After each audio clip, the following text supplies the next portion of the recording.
सरकार करता शेतकरी हा सगळ्यात महत्वाचा घटक आहे. हे क्षेत्र असं क्षेत्र आहे की ज्याचा जीडीपीतलं कॉन्ट्रीब्युशन हे 11% आहे, पण याच्यावर अवलंबून असलेले किमान 45% लोक आहेत.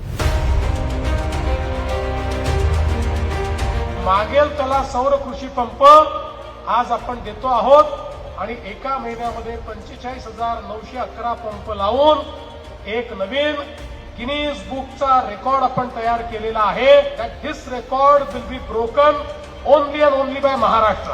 आम्हीच आमचा रेकॉर्ड ब्रेक करून दाखवू. तुमची योजना न ताप होता लगेच मिळाल्याबद्दल मी तुमचे खूप खूप आभारी आहे साहेब. आणि आता नवीनच माहिती मिळाली की घरून पंप चालू करू शकतो, याचा एक खूप मोठा अभिमान आहे. कोणालाही या योजनेमध्ये चक्रा मारायची गरज नाही, कोणाला चिरीमिरी द्यायची गरज नाही. थेट तुम्ही अप्लाय केला की तुम्हाला योजना मिळते. साहेब विहिरीवर पण जायची गरज नाही, ह्याचा खूप आनंद आहे. Yes, thank you.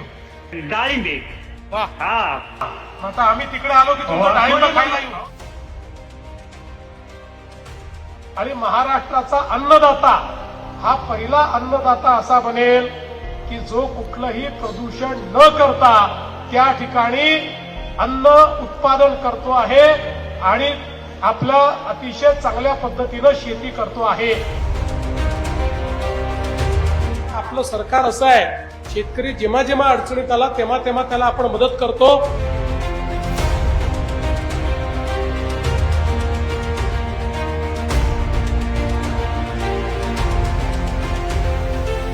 आम्ही पीडीएन पद्धतीने पाईप डिस्ट्रीब्युशन नेटवर्क तयार करून पाणी देऊ आणि मोठ्या प्रमाणात आपण ते काम सुरू केल्यानंतर आज असं लक्षात येत आहे की त्याचा इतका फायदा आहे की अगदी साताऱ्याच्या माणसारख्या दुष्काळी भागामध्ये, म्हणजे ज्याच्यावर दुष्काळाची अनेक पुस्तकं गेल्या 50 वर्षात लिहिली गेली, पीडीएन पद्धतीने पाणी देणं सुरू केल्यामुळे जवळपास त्या भागामध्ये 8 टीएमसी पाणी आपलं वाचलं आणि ते पाणी आपण त्या सगळ्या दुष्काळी भागाला दिलं.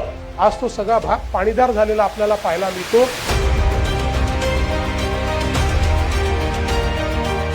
नदीजोड प्रकल्प आपण असे करतो, गोदावरीच्या खोऱ्यामध्ये समुद्रात वाहून जाणारं पाणी येणार आणि या पाण्यामुळे आमचा संपूर्ण मराठवाडा हा कायमचा दुष्काळ मुक्त या ठिकाणी होणार आहे.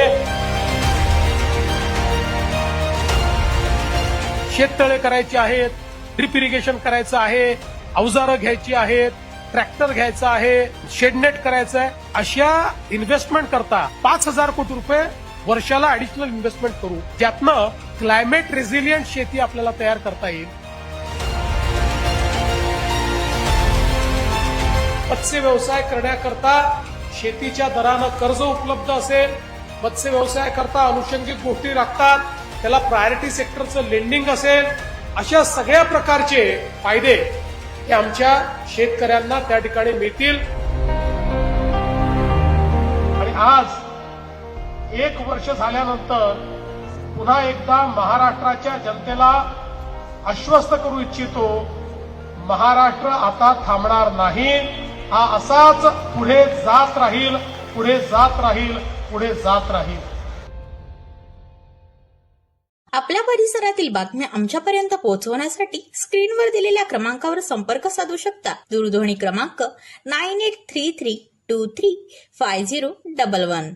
त्याचप्रमाणे अधिक माहितीसाठी स्क्रीनवर दिलेल्या KTV न्यूजच्या ईमेल आयडीवर देखील संपर्क करता येईल.